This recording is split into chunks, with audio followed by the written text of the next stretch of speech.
മോക്ഷം.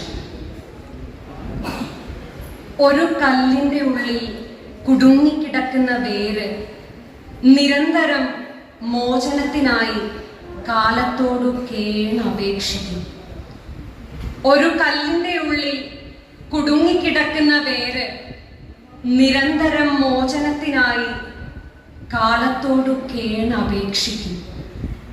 വേരിനപ്പുറം ഒന്നുമാകാത്തൊരു മിടിപ്പ് മരിക്കാൻ അനുവദിക്കണേ എന്ന് കരിഞ്ഞ വടുക്കൽക്കുള്ളിൽ കിടന്ന് പിടയ്ക്കും.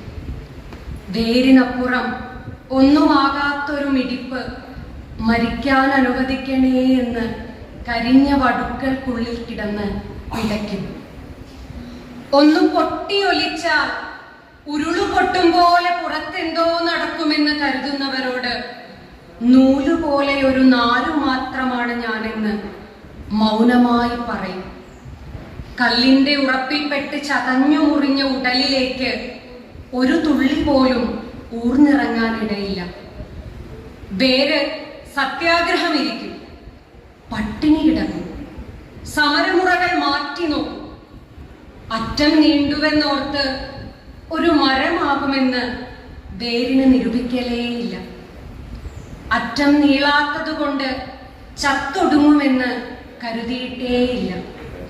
ഒറ്റയ്ക്കാണെന്ന ഒറ്റ കാരണം കൊണ്ട് ആ കല്ല് പിളർന്ന് പുറത്തിറങ്ങുന്നത് കിനാവ് കാണാറുണ്ട് വേര്. ഒറ്റയ്ക്കാണെന്ന ഒറ്റ കാരണം കൊണ്ട് ആ കല്ല് പിളർന്ന് പുറത്തിറങ്ങുന്നത് കിനാവ് കാണാറുണ്ട് വേര്. വേരെ ഇറങ്ങിപ്പോകരുതേ, വേരെ ഇറങ്ങിപ്പോകരുതേ.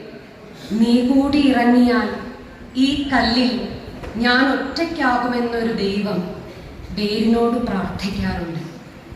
നീ കൂടി ഇറങ്ങിയാൽ ഈ കല്ലിൽ ഞാൻ ഒറ്റയ്ക്കാകുമെന്നൊരു ദൈവം വേരിനോട് പ്രാർത്ഥിക്കാറുണ്ട്.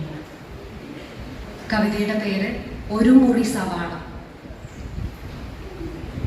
പൂപോലെയൊരിടം, ഇതളിൻ ചേലുപാളികൾ മിന്നുന്ന ഭിത്തി, പൂവു